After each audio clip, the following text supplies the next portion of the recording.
चलिए अगले क्वेश्चन की बात करते हैं। 4 नंबर क्वेश्चन है 11.2 का। आपको दे रखा है त्रिभुज एबीसी में AB और AC पर बिंदु D और E। कौन कौन से बिंदु बता रहा है? D और E। एक तो बिंदु D है और दूसरा बिंदु E। इस प्रकार स्थित है कि BD बराबर EC यदि कोण B बराबर किसके हो? C के। तो आपको ये सिद्ध करना है कि DE किसके समांतर सिद्ध करना है? आपको BC के समांतर सिद्ध करना है। अब आपको क्या दे रखे? कोण B किसके बराबर बता रहा है? आपको C के, यानी कोण B है वो C के बराबर बता रहा है। इसी के साथ साथ आपको एक चीज और बता रहा है कि जो BD रेखा है वो BD रेखा वो किसके बराबर बता रहा है? आपको इसी के बराबर बता रहा है। चलिए अब आप इसको हल करते हैं। देखिए सबसे पहले जो चीज आपको दे रखी है उसी को लेके चलते हैं। पर्सन में से ज्योमेट्री वाली जो प्रश्नावली 11 नंबर 12 नंबर 13 नंबर जो प्रश्नावली है ज्यामिति वाली, इसमें आपको क्या करना होता है कि सिद्ध करने वाले प्रश्न होते हैं। जो चीज दे रखी है उसी को लेकर चलते हैं। तो देखो आपको क्या दे रखा है, देखो BD बराबर क्या है? सबसे पहले तो क्या लिख लो? त्रिभुज ABC में, त्रिभुज ABC में, ठीक है। त्रिभुज ABC में आपको क्या दे रखा है? BD बराबर क्या दे रखा है? EC दे रखे हैं, ठीक है। BD बराबर EC दे रखा है और साथ ही साथ क्या दे रखा है? कोण B बराबर किसके दे रखा है? कोण B है वो किसके बराबर दे रखा है? आपको C के बराबर दे रखा है। तो इन चीजों को आपको ध्यान में रखना है कि BD जो रेखा है वो EC के बराबर दे रखी है, यानी अगर ये 2 सेंटीमीटर तो ये भी कितनी है? 2 सेंटीमीटर है, ठीक है। ऊपर का अभी आपको लेना देना नहीं, अभी इसके बाद में सिद्ध करेंगे क्या आएगा उसके बाद में पता चल जाएगा। लेकिन इसकी लंबाई आपस में क्या है? बराबर आपको दे रखा है। और साथ ही साथ में आपको क्या दे रखे कि कोण B और C, यानी कोण B और C दो बराबर दे रखे हैं। अगर किसी त्रिभुज में अगर दो कोण बराबर होते हैं, क्या हो? दो कोण बराबर होते हैं, वो समद्विबाहु त्रिभुज कहलाता है। क्या कहलाता है? समद्विबाहु त्रिभुज कहलाता है। और समद्विबाहु त्रिभुज में दो कोण बराबर होते हैं तो उसकी दो भुजा भी बराबर होती है, यानी जो कोण बराबर होते हैं उसकी सम्मुख भुजा। कौन सी? सम्मुख भुजा। कैसे? जिस तरह से ये हो गया आपका त्रिभुज A और BC, ये त्रिभुज लेता हूँ, कोण B और C बराबर बता रहा, तो B के सम्मुख मतलब सामने वाली रेखा और C के सामने वाली रेखा। C के सामने वाली रेखा का नाम हो गया AB और B के सामने वाली रेखा का नाम क्या हो गया? AC हो गया। क्या हो गया? AC हो गया। समझ गए? अब इसको हल करते हैं। कोण B और C के बराबर है तो इसकी सम्मुख भुजा भी आपस में क्या हो जाएगी? बराबर हो जाएगी। तो आप क्या लिखोगे? आता है त्रिभुज ABC एक समद्विबाहु त्रिभुज है। कौन सा त्रिभुज है? समद्विबाहु त्रिभुज है। और समद्विबाहु त्रिभुज दो कोण बराबर तो इसकी सम्मुख भुजा भी बराबर होगी। भुजा AB बराबर क्या हो जाएगा? AC के बराबर हो जाएगा। अब देखिएगा जो AB जो रेखा है, AB जो रेखा है वो दो भागों में बटी हुई है। एक तो AD और दूसरा है BD। तो आप AB को क्या लिख सकते हैं? AD प्लस में BD, AD प्लस में BD। और AC को क्या लिख सकते हो? AE प्लस में क्या लिख सकते हो? EC लिख सकते हो। समझे मेरी बात को? अब देखिए आपको ये चीज दे रखी है, इसमें BD किसके बराबर दे रखा है? EC। तो BD की जगह क्या रख दो आप? EC रख दो। इस BD की जगह क्या रख दो? EC। इधर चल रहा आपके AE प्लस में EC। तो दोनों तरफ से EC से EC क्या हो जाएगा? कट जाएगा। आपके पास क्या बन जाएगा? AD बराबर क्या बन जाएगा? AE बन जाएगा। क्या बन जाएगा? अगर दोनों तरफ कोई संख्या एक जैसी हो, प्लस में है या फिर माइनस में, तो आपस में क्या हो जाती है? वो कटे जाती है। तो आपके पास क्या मान प्राप्त हो? देखो AD किसके बराबर हो गया? AE के बराबर हो गया। इस चीज को मैं ले जाना चाहूं तो देखो इन दोनों रेखाओं को त्रिभुज के अंदर लेके चलो। ये AD रहा और ये AE रहा। इसका मतलब AB है वो किसके बराबर हो गया? AE के बराबर हो। मान के चलो इसको एक चित्र के हिसाब से समझा जाए, एक चित्र के हिसाब से समझा जाए तो आपको प्रतिफल यानी इसका परिणाम क्या प्राप्त होता है वो देखिए आप। ABC और इधर D और E है। BD और EC पहले से बराबर बता रहा है और AD बराबर AE आप सिद्ध कर चुके हो। इसका मतलब ये हुआ BD अगर 1 सेंटीमीटर है तो ये भी कितनी होगी? 1 सेंटीमीटर। AD और AE भी कितना क्या बता रहा है? आपको बराबर बता रहा है। अगर ये 2 सेंटीमीटर तो ये भी क्या होगा? 2 सेंटीमीटर। अगर इन रेखाओं के यानी भुजाओं का योगफल किया जाए तो इनका योगफल आ रहा है 3 और इनका कितना आ रहा है? भी 3। यानी दोनों भुजाओं का जो अनुपात आ रहा है वो कितना आ रहा है? बराबर आ रहा है। क्या आ रहा है? बराबर आ रहा है। तो उन भुजाओं के अनुपात को क्या लिख दो? बराबर में लिख दो। अतः क्या लिखा जाएगा? अतः AD बटा में क्या लिखा जाएगा? D भी लिखा जाएगा और इधर AE बटा में क्या लिखा जाएगा? EC लिखा जाएगा। यानी इन भुजाओं का अनुपात बराबर आ गया तो इसकी जो ये रेखा है ये आपस में क्या हो जाएगी? समांतर सिद्ध हो जाएगी।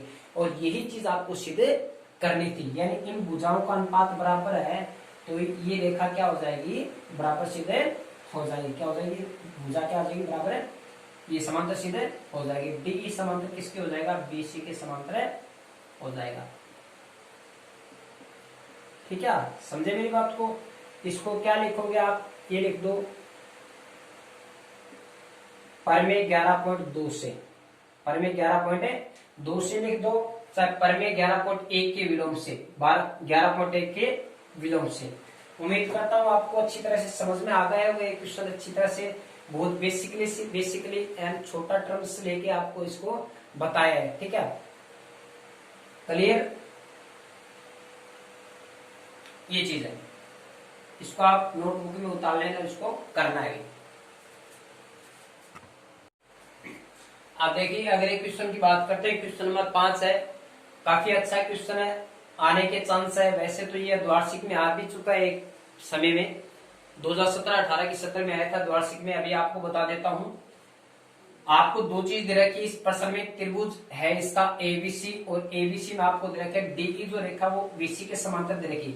इन रेखा को देख लो, आप नजर डालो इस पे, डीई रेखा वो किसके समांतर बता रहा है, बीसी के, और दूसरी रेखा सीडी समांतर किसके बता रहा है आपको, ईएफ के समांतर दे रखे हैं। इसका मतलब यहाँ पे दो त्रिभुज छिपे हुए, एक त्रिभुज के अंदर दो त्रिभुज है। अगर इन त्रिभुज को अलग अलग करता हूं, देखो आपको पहले तो ये देख लो कि सिद्ध क्या करना है, एडी स्क्वायर बराबर में ए बी गुणा ए एफ सिद्ध करना है, यानी एडी स्क्वायर बराबर में ए बी गुणा ए एफ। आप इसको एक अंदाजे से इसका मान ज्ञात निकाल सकते हो, कैसे, एडी स्क्वायर को आप क्या लिख सकते हो, एडी गुणा में एडी।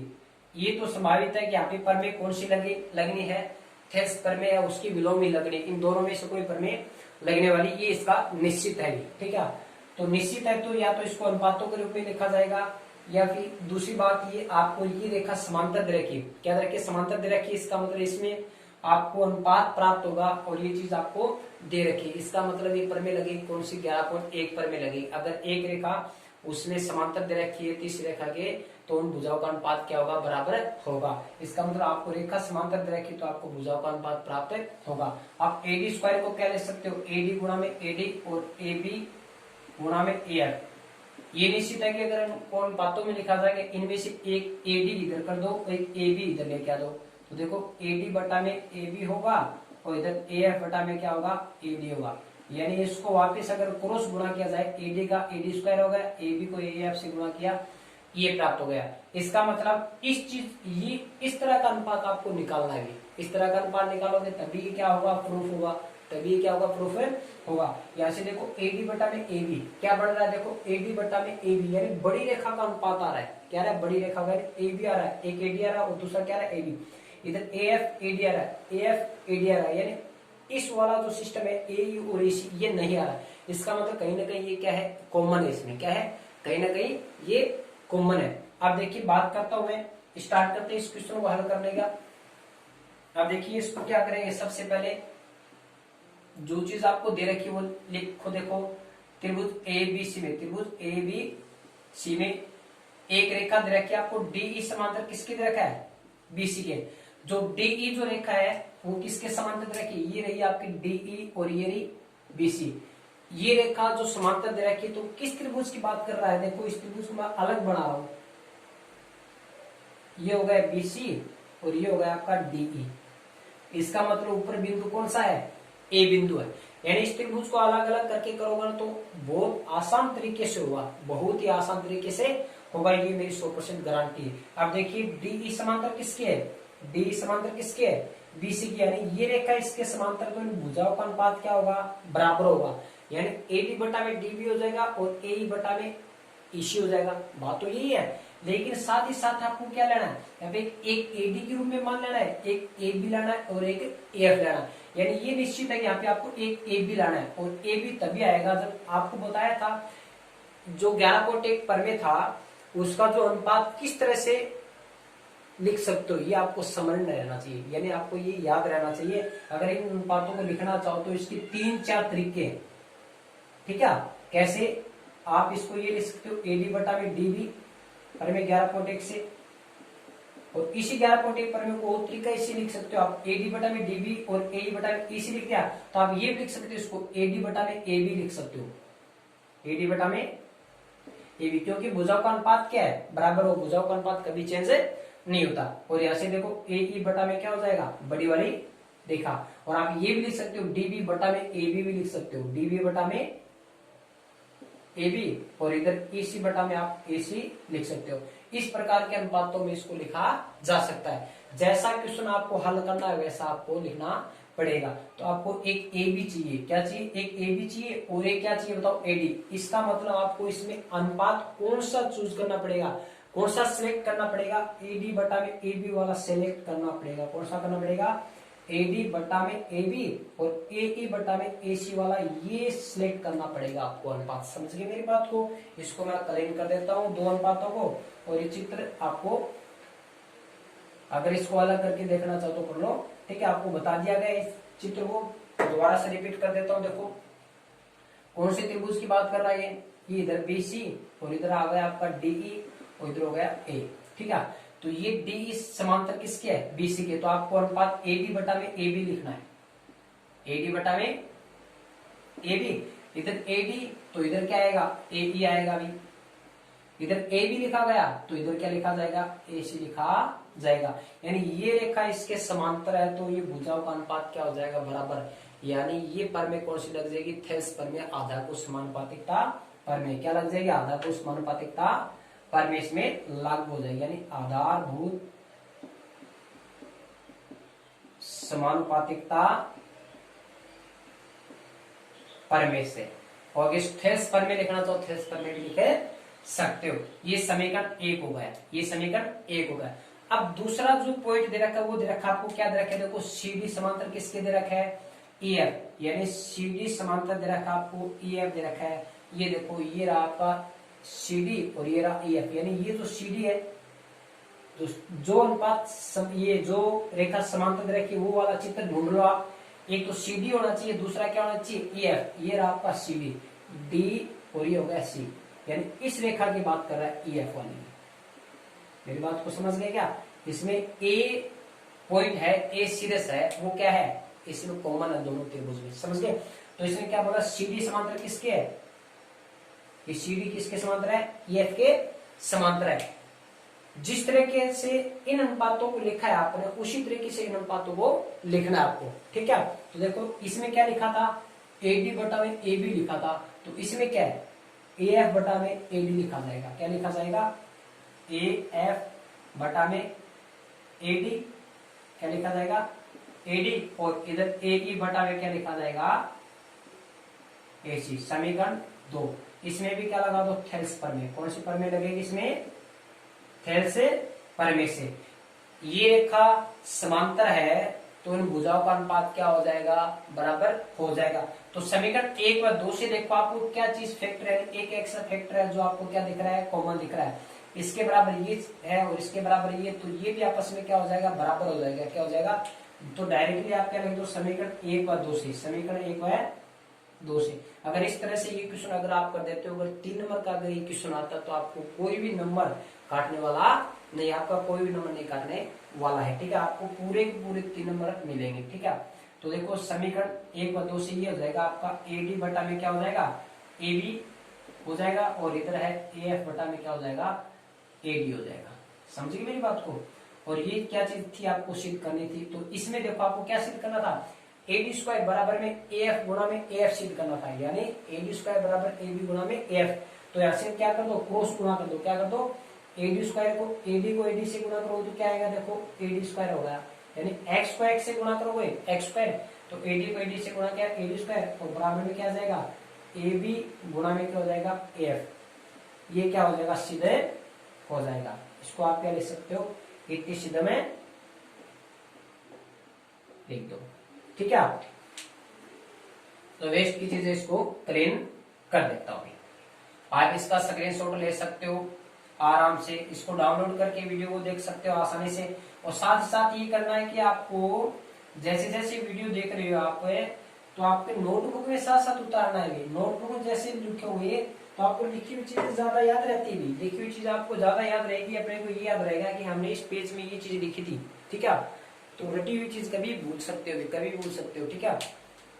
उम्मीद करता हूँ, आशा करता हूँ आपको अच्छी तरह से समझ में आया होगा। ये क्वेश्चन आपको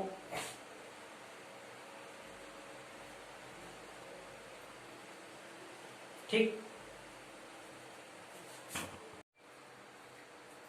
चलिए अगले क्वेश्चन एक बात करते हैं 11.2 का एक अंतिम क्वेश्चन करा देता हूं आपको, ठीक है। बहुत ही अच्छा क्वेश्चन है, आपको वही क्वेश्चन करा जो परीक्षा के लिए इम्पोर्टेंट है, ठीक है। तो देखिएगा आपको देखा कि एबीसीडी एक समलंब चतुर्भुज है। कौन सा चतुर्भुज है? समलंब चतुर्भुज है, जिसकी AB समांतर CD, जिसकी रेखा कौन कौन सी है? जो AB जो रेखा है वो CD के क्या बता रहा है? समांतर सिद्ध बता रहा है, तथा इसके विकर्ण पर प्रतिच्छेद करते हैं, यानी इसके विकर्ण क्या करते हैं? O पर प्रतिच्छेद करते हैं। कहां पे करते हैं? इसके विकर्ण है वो O पर प्रतिच्छेद करते हैं। तो दर्शाइए कि OA या AO बटा में BO, CO बटा में DO आपको ये प्रूफ करना है। तो देखिए सबसे पहले हम क्या करेंगे, दिया है, क्या करेंगे? दिया में लिख लो ABCD एक समलंब चतुर्भुज है। ABCD एक समलंब चतुर्भुज है, समझ गए। इसके बाद देखो क्या दे रखा है? AB समांतर रेखा दे रखी है आपको CD, ठीक है, और O पर प्रतिच्छेद करते हैं, यानी इसके जो विकर्ण है, इसके विकर्ण O पर प्रतिच्छेद, ये चीज आप यहाँ पे लिख दो। इसके बाद में आपको रचना करनी है, रचना के तौर पे, क्योंकि आपको यहाँ पे रचना की आवश्यकता पड़ेगी। आप देखो रचना की आवश्यकता क्यों पड़ रही है, यहाँ पे भुजाओं का अनुपात सिद्ध करना है और एक रेखा आपको समांतर दे रखी है, यानी आपके माइंड में आ जाना चाहिए एक रेखा, दो रेखा समांतर दे रखी हो और आपको अनुपात पूछ रखा हो या फिर अनुपात देकर के रेखा समांतर सिद्ध करनी हो, तो माइंड में आ जाना चाहिए कि यहाँ पे थेल्स प्रमेय का प्रयोग होगा। थेल्स प्रमेय और थेल्स का विलोम, ये दोनों प्रमेय कहीं पर भी लगे सकती है। तो आपको पता है कि यहाँ पे ये भुजा समांतर दे रखी है और अनुपात आपको सिद्ध करना है, तो इसका मतलब ये हुआ कि आपको प्रमेय 11.1 का प्रयोग करना पड़ेगा, 11.1 प्रमेय का प्रयोग करना पड़ेगा। तो देखिएगा आपको इसका नियम तो बता दिया होगा, आपका ट्रिक तो बता दिया होगा। अगर रेखा आपको समांतर दे रखी है तो भुजा का अनुपात ज्ञात करना है, तो आपको प्रमेय 11.1 का प्रयोग करना पड़ता है। अगर भुजा का अनुपात बराबर दे रखे और आपको भुजा ज्ञात करनी है, भुजा को समांतर सिद्ध करना है, तब वहां पे थेल्स प्रमेय का विलोम यानी प्रमेय 11.2 का प्रयोग वहां पे किया जाता है। तो यहाँ पे भुजा का अनुपात, ये जो भुजा का ये जो भुजा दे रखी है आपको समांतर दे रखी है और आप भुजाओं का अनुपात सिद्ध करना है, तो इसमें प्रमेय 11.1 का प्रयोग होगा। 11.1 प्रमेय तभी प्राप्त लागू होगी जब एक त्रिभुज में एक रेखा के तीसरी रेखा के समांतर रेखा खींची जाए। तो यहाँ पे आपके पास देखो क्या चीज है, देखो ये एक दूसरे के विकर्ण मिले हुए, इसके साथ साथ देखो OA बटा में BO और CO बटा में DO, इनमें आपको क्या करना है, या तो AB और CD के समांतर, AB और CD तो पहले से समांतर है और इन्हीं दोनों रेखाओं के समांतर एक अन्य रेखा आपको खींचनी है। यहां से खींच दो, चाहे इस तरफ खींच दो, ठीक है, यहां से मिला दो आप और बिंदु यहाँ पे क्या ले लो, ABCD और E ले लो, क्या ले लो, E ले लो। तो रचना के तौर पे आपने क्या किया, EO समांतर किसके खींचा, AB के भी समांतर हो गया और ये CD के भी समांतर हो गया, यानी ABCD तो पहले से समांतर थे और EO रेखा ऐसे सब खींचनी है जो AB के समांतर हो और CD के भी समांतर हो। समझ गए क्या? अब बात करते हैं, देखो आपको वो त्रिभुज ढूंढने आपको जिसमें थेल्स प्रमेय का उपयोग होगा। तो देखो थेल्स प्रमेय का उपयोग तभी होगा जब एक तीसरी रेखा के समांतर एक अन्य रेखा खींची जाए। तो आपके पास देखो ये रेखा है, ये जो रेखा है, तो ये रेखा के समांतर कौन सी होगी, AB, और इस रेखा के ऊपर की तरफ कौन सी होगी, ये रेखा समांतर होगी और ये रेखा इसके समांतर होगी। तो एक तो त्रिभुज लिया जाएगा आपका ADB लिया जाएगा, क्या लिया जाएगा, ADB, और ये रेखा इसके समांतर होगी तो दूसरा त्रिभुज लिया जाएगा आपका ADC लिया जाएगा। कौन सा लिया जाएगा, ADC लिया जाएगा। अगर कोई बच्चा ये करना चाहे कि ये रेखा इस तरफ खींचना चाहे तो त्रिभुज कौन सा लिया जाएगा, ABC लिया जाएगा और BDC लिया जाएगा। दोनों तरीके से क्वेश्चन हल हो सकता है, ठीक है।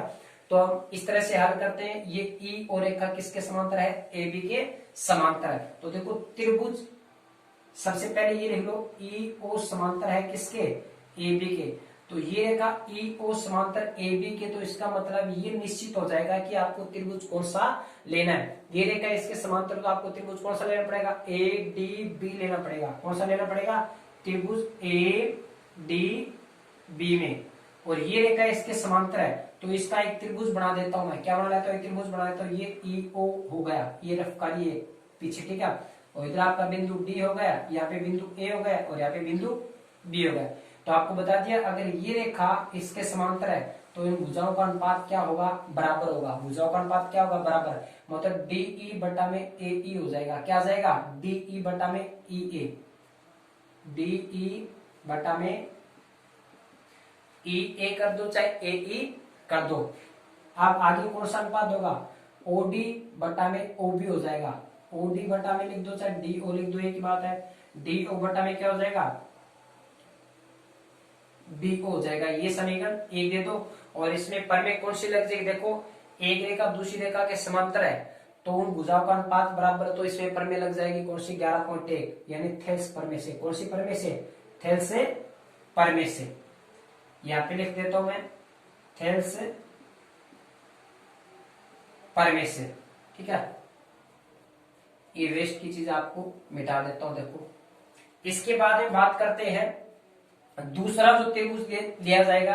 अब रेखा ई ओ है वो किसके समांतर है, सीडी के, यानी ई ओ पहले ए बी के समांतर हो गया। अब क्या लेते हैं, ई ओ किसके समांतर लेते हैं, सीडी के। अब लेते हैं ई ओ समांतर किसके है, सीडी के। तो ये रेखा इसके समांतर, तो कौन सा त्रिभुज लिया जाएगा, ये वाला। तो देखो ये इस तरह का त्रिभुज लिया जाएगा। यहाँ पे बिंदु ए हो जाएगा, इधर ई हो जाएगा, यहाँ पे ओ हो जाएगा, यहाँ पे सी ओ डी। तो ये रेखा इसके समांतर है, तो उन भुजाओं का अनुपात क्या हो जाएगा, बराबर हो जाएगा। भुजाओं का अनुपात क्या हो जाएगा, बराबर। बोले तो ए ई बटा में ई डी हो जाएगा, ओ ए बटा में ओ सी हो जाएगा। क्या हो जाएगा, ए ई बटा में ई डी और ओ ए बटा में ओ सी, ठीक है। आप ध्यान रहे, देखो ऊपर जो अनुपात आया था डी ई बटा में ए ई आया, और इधर है ए ई बटा में ए डी। समझे मेरी बात को। तो इन अनुपात में ये दोनों चीज क्या दिख रही है आपको, विनिष्ट कॉमन दिख रही है। और ये कॉमन कब होगी, जब ये ए डी ऊपर चला जाएगा और ए ई किधर आ जाए, नीचे आ जाए। तो इसको क्या लिख दो, या ई डी लिख दो, चाहे डी ई लिख दो। डी ई बटा में ए ई और इधर हो जाएगा ओ सी बटा में ओ ए हो जाएगा। मेरी बात को समझ गए क्या।